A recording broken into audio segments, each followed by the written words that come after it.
龟兹国虽是信受佛法的国度，但人民多崇信二圣法。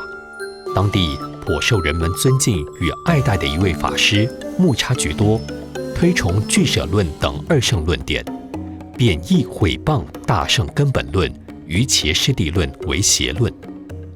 玄奘大师在中国时，曾与道月法师深细谈论过俱舍论，对这部二圣论非常熟悉。于是玄奘大师就举俱舍论中的义理问木叉菊多，木叉菊多一开口便错。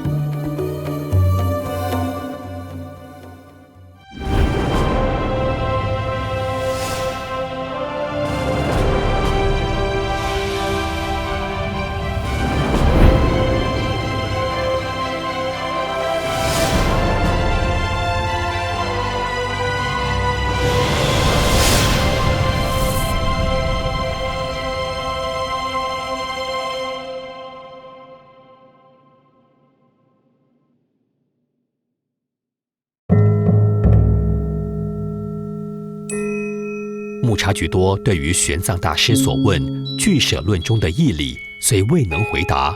却仍不服气，便请玄奘大师继续问。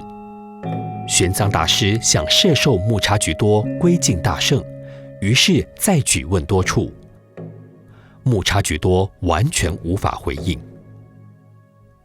玄奘大师又举了论中的一处法义问他，木叉菊多竟然说：俱舍论中没有这段话。这时旁边有一位智月法师当场说：我记得俱舍论中有这段文字。这位智月法师是国王的叔父，于是找出了俱舍论，指出那段文字给大家看。木叉菊多尴尬地说：我年纪大了，我忘失了。玄奘大师再举问其他二圣论点的义理，木叉菊多一样都回答不出来。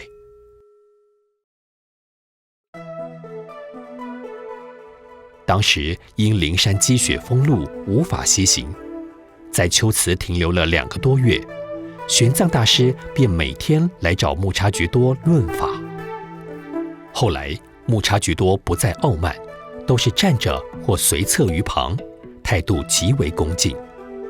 他总是对人说：这位大唐法师如果到了印度，恐怕当地同年龄的法师也都应付不了他。玄奘大师向来不喜欢主张大圣非佛说的人，他知道即使以研究佛法为名，其所造的业还是第一业，所以公开地呵斥木叉菊多，想令他悔悟，以免未来要受重报。学佛人应该要知道，玄奘大师所亲证的是如来藏，它是一切有情及万法的根源。如来所宣说的三圣菩提，都是以如来藏为根本，因此大圣正是佛说。等到灵山的冰雪融化后，玄奘大师一行人继续启程。翻越丛林时，高山峻岭，恶寒冷酷，一行人冻死了10只3死，牛马动物更是死伤甚多。旅程之困难艰险，实在难以想象。此时的玄奘大师可是历经了千辛万苦，才安全地越过丛林，抵达西突厥国。当时叶护可汗国王是非常礼敬玄奘大师，后来更派了4位护送玄奘大师前往印度。有了西突厥王的书信为凭，一路上历经了西域各国，便不再有政治上的障碍了。玄奘大师一行人继续西行，途中经过了萨莫建国。萨莫建国是一个奉祀火神的国家，这地方本来有2座佛法寺院，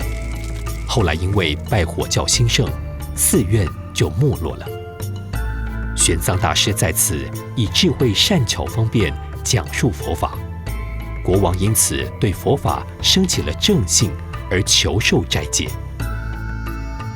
玄奘大师停留沙漠建国期间，随行的沙弥到了废弃的寺院礼拜，却被当地的民众以佛法追赶。国王知道了以后非常震怒，下令要斩断追赶者的手臂。玄奘大师便去求情。当地的民众非常好奇国王的转变，频频询问佛法。玄奘大师便开设佛法庙里，并渡人到寺院出家，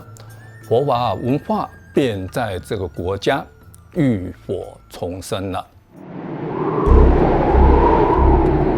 玄奘大师离开萨摩建国，在穿越大雪山的过程中险象环生，气候的恶劣远远超过当初越过的葱岭。就这样，一路上经过无数的艰辛，终于来到了稷宾国。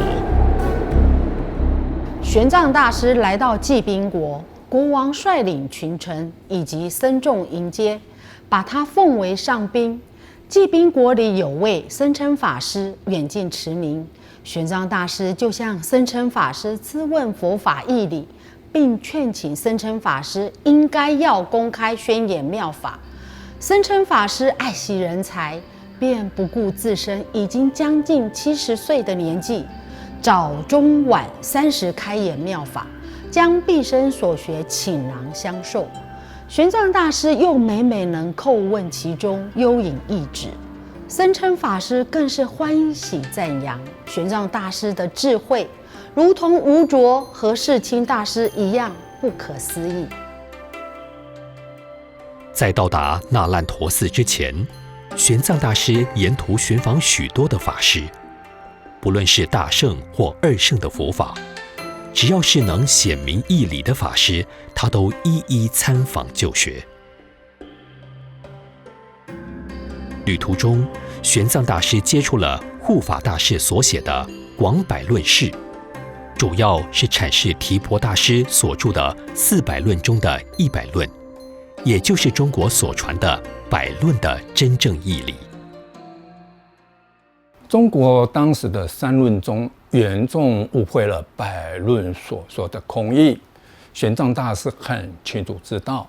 《般若经》所说的空义，就是指真心如来藏的空性和真如性。如今护法菩萨以第三转法轮的义理来阐释提婆菩萨真正的意旨，也是替玄奘大师做了证明。如来第二转法轮的《般若经》也离不开第三转法轮的八事正义。在提婆大师的百论说明了二圣人证得涅槃是如来的方便说，二圣人实质上并没有真实证得涅槃，因为二圣人的身心都是无常生灭。若说涅槃应当归属于谁，也就是说，当阿罗汉命终后，意识心就永远消失了。如何亲睹涅槃的实际？如果没有大乘法的如来藏永存，而为涅槃实际，则阿罗汉命中就是断灭而违背佛法。所以二乘法并不是究竟的实相法。倘若实质否定了如来藏，那么所说的涅槃根本是虚幻无实，何须修学？释迦牟尼佛在演说大乘法时，曾多次开示大乘法门会在如来示现灭度500年后再度广弘于世间，预示了大乘佛法的第一次复兴时期。如来并在众会中受文殊师利大师的祈请，护念此甚深大乘法门于未来500年后广弘流布。如来示现灭度后500年间，二圣圣者人才辈出，大阿罗汉能示现神通而折伏世间，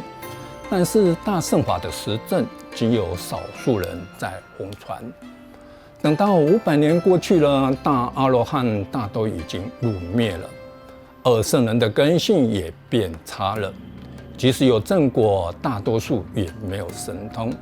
又因为世间人智慧浅薄而不信受，所以外道一时兴起。当时二圣人没有大乘法的智慧，难以服众，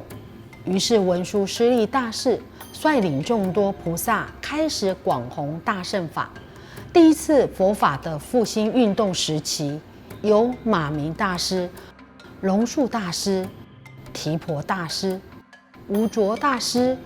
世亲大师、护法大士等诸位，将正法相继带领而起，出现于世间，以如来正法义理弘扬天下。所以玄奘大师遇到了护法大士阐释提婆大师的论述，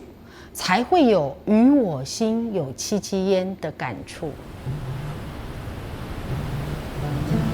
玄奘大师西行路上遭遇许多险阻，有一次他遭遇水贼，被捆绑于祭坛上，准备作为祭品。当时的玄奘大师没有丝毫的畏惧，一心虔诚的发愿。玄奘愿得弥勒大士慈悲摄受，命终后得以往生到天上，恭敬供养弥勒大士，并受学瑜伽师地论，以成就通达的智慧。随后下生人间，广宣佛法。玄奘大师向上礼拜后，正面端坐，专心忆想弥勒大士，对于外境已无所知，恍似到了天上。见到弥勒大士坐在妙宝台上，心中无限欢喜。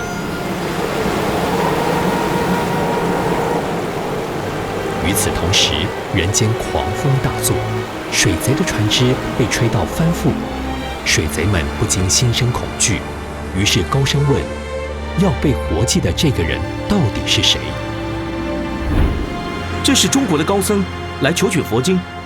你们要是杀害了他，未来会受恶报的。看吧，现在天神已经震怒了。水贼们闻言，赶紧唤起玄奘大师出定，并且忏悔，放了玄奘大师。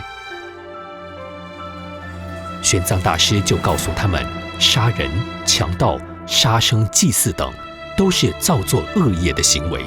将来必受地狱无间的苦报。水贼们受到玄奘大师的感化，都信受佛法，誓愿受持五戒，重新做人。玄奘大师心心念念着想听闻修学瑜伽师地论，就算临危之际也不改其志，因此获得了弥勒大士的护念，让玄奘大师可以看见。从玄奘大师的花言可知，纵使他往生弥勒大士的处所学法以后，还是会再度出现于人间，来广弘瑜伽师地论，那就是以如来藏为核心的大乘法。像这样以末法时期弘扬如来藏妙法的勇猛志向，就是玄奘大师的真实志愿。释迦如来在过去因地还没有成佛前，有种种感人的修行事迹，后人便都起造宝塔纪念。过去的迦叶佛的宝塔也还在，这些圣迹，玄奘大师都一一前往巡礼。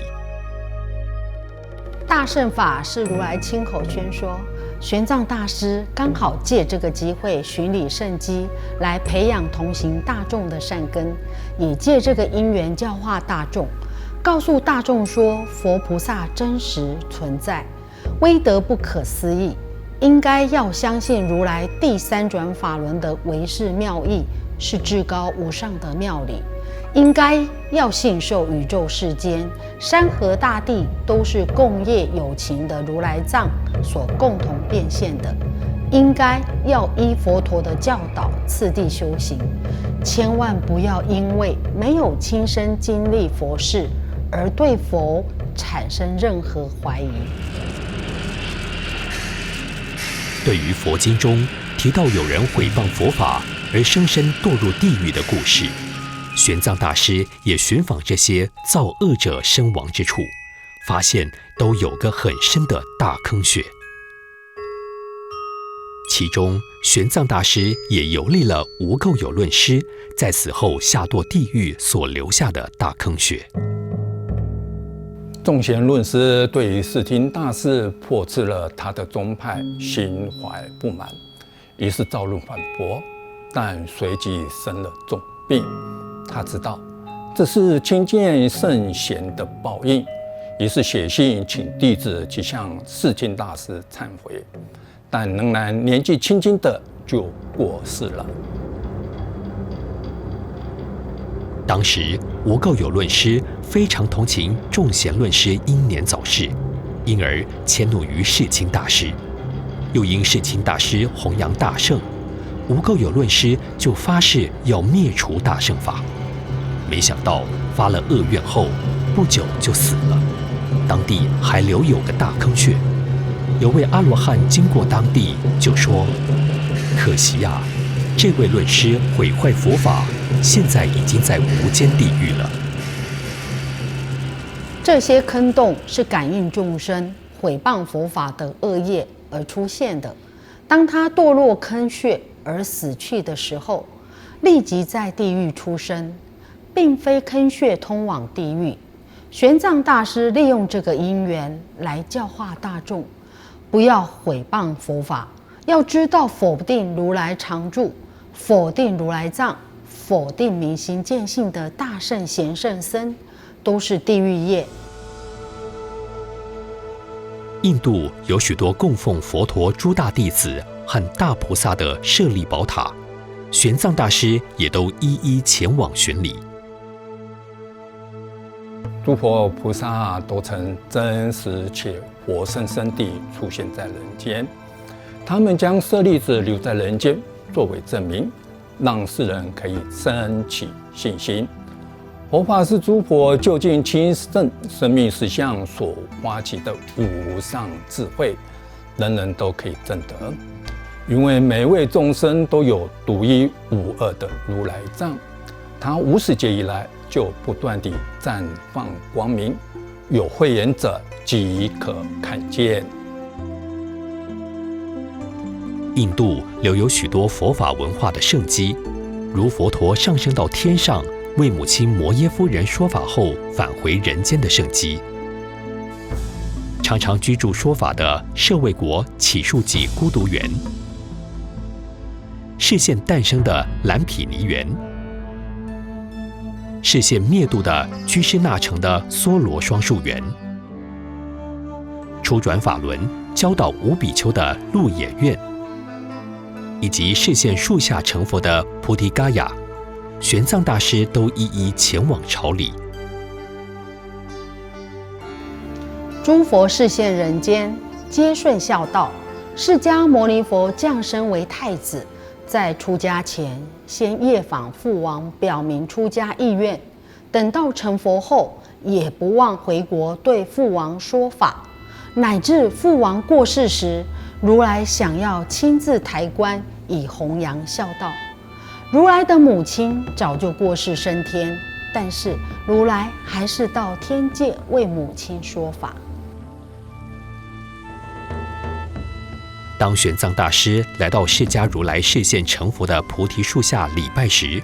感怀如来恩德，不禁热泪盈眶。佛陀于公元前566年示现降生为悉达多太子，29岁出家，历经世间禅定和苦行，皆知不究竟，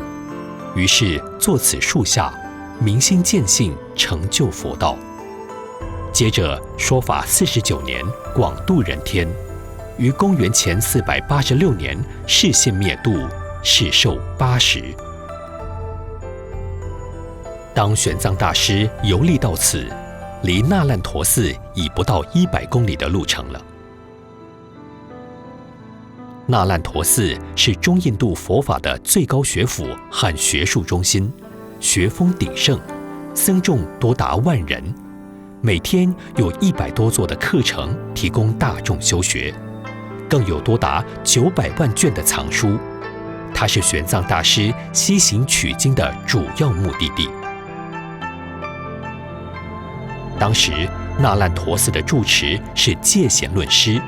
他是即将在这个贤劫成佛的护法大士的弟子，由护法大士传授他瑜伽师地论的义理。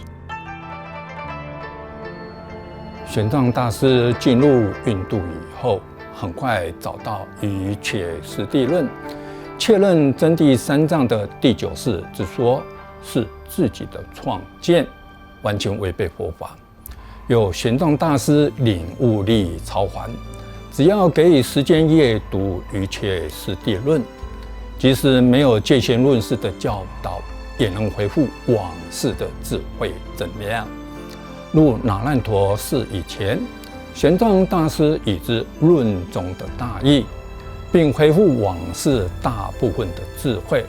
而且在菩提伽亚时，从玄鉴居士得到了护法菩萨对释经菩萨唯识30颂的亲笔注解，这也是护法菩萨总结第一次佛法文化复兴的巨大成果。那烂陀寺的僧人们早已风闻中国高僧玄奘大师的名声，于是就先派遣法师前往致意，然后再派出200多位僧人以及1000多位在家施主，盛大迎请玄奘大师入那烂陀寺。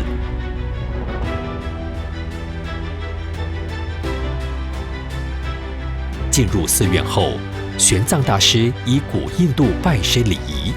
以头面接足礼来礼拜戒贤论师。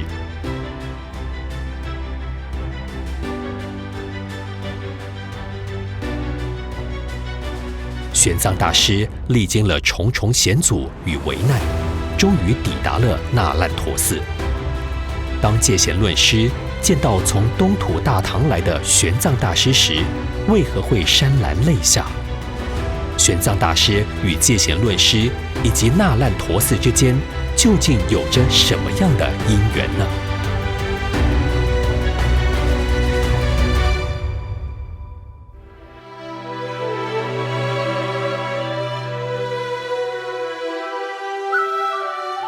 再会前身说百论，若灭五阴称究竟。如是涅盘有谁得？二圣菩提佛方便，水中遇险临见路，求愿舍报尽弥勒。受学于伽为妙理，大愿还来度群生。护法大士传妙义，玄奘八世诵规矩，千年菩提亦将度，自心风月谁能知？